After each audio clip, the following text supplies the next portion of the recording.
ನಾವು 5 ಜನ ಸೇರಿ ಇಲ್ಲಿ ವಯಲಿ ಕಾವಲಿನ ಕೊರಿಯರ್ ಆಫೀಸ್ನಲ್ಲಿ ನನ್ನ ತಂದೆಯವ್ರನ್ನ ಚೀಲದಲ್ಲಿ ಹಾಕಿ ತಗೊಂಡು ಹೋಗಿ ಯುಗಾದಿ ಮತ್ತು ರಂಜಾನ್ ಹಬ್ಬ ಪ್ರಯುಕ್ತವಾಗಿ ಎಲ್ಲ ಬಸ್ ರೇಟು ಜಾಸ್ತಿ ಆಗಿದೆ ಹಾಗೂ ಸೀಟ್ ಸಿಗ್ತಾ ಇಲ್ಲ ಅನ್ನೋ ಒಂದು ಮೆಸೇಜ್ನ ಕಳಿಸ್ಲಿಕ್ಕಾಗಿ ಒಂದು ಫ್ರ್ಯಾಂಕ್ ಮೂಲಕ ತಿಳಿಸೋಣ ಅಂತ ಮಾಡ್ಲಿಕ್ಕೆ ಹೋದ್ವಿ.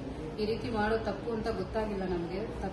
ಇದು ನಮಗೆ ಗೊತ್ತಾಗಿದ್ರಿಂದ ಈಗ ನಾವು ಕ್ಷಮೆ ಕೇಳ್ತಾ ಇದ್ದೀವಿ. ಇದನ್ನು ದಯವಿಟ್ಟು ಯಾರೂ ಪಬ್ಲಿಕ್ ಮಾಡಬೇಡಿ ಹಾಗೂ ಇನ್ನು ಮುಂದೆ ನಾವು ಈ ರೀತಿ ಇನ್ನೊಮ್ಮೆ ನಮ್ಮಿಂದ ತಪ್ಪಾಗೋದಿಲ್ಲ. ನಮ್ಮನ್ನು ಕ್ಷಮಿಸಿ. ನಾವು 5 ಜನ ಸೇರಿ ವಯಲಿ ಕಾವಲಿನ ಕೊರಿಯರ್ ಆಫೀಸ್ನಲ್ಲಿ ನನ್ನ ತಂದೆಯವ್ರನ್ನ ಚೀಲದಲ್ಲಿ ಹಾಕಿ ಯುಗಾದಿ ಮತ್ತು ರಂಜಾನ್ ಹಬ್ಬದ ಪ್ರಯುಕ್ತ ರೇಟ್ಗಳೆಲ್ಲ ಜಾಸ್ತಿ ಆಗಿದೆ, ಬಸ್ನಲ್ಲಿ ಸೀಟ್ ಸಿಗ್ತಾ ಇಲ್ಲ ಅನ್ನೋ ಒಂದು ಮೆಸೇಜ್ನ ಕಳಿಸೋಕ್ಕಾಗಿ ಒಂದು ರೀಲ್ ಮಾಡಲಿಕ್ಕೆ ಹೋದ್ವಿ. ಆದರೆ ಅದು ಈ ಮಟ್ಟಿಗೆ ತಪ್ಪಾಗಿ ಸಂದೇಶ ಕೊಡ್ತೀವಿ ಅಂತ ಅಂದ್ಕೊಂಡಿರಲಿಲ್ಲ. ಇದು ನಾವು ಮಾಡಿದ ತಪ್ಪು.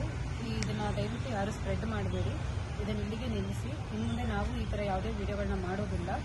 ನಮ್ಮನ್ನು ಕ್ಷಮಿಸಿ.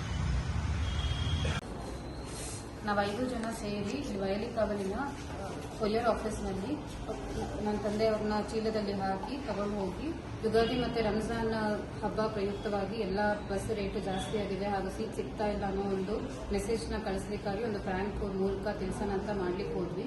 ಈ ರೀತಿ ಮಾಡೋ ತಪ್ಪು ಅಂತ ಗೊತ್ತಾಗಿಲ್ಲ ನಮಗೆ.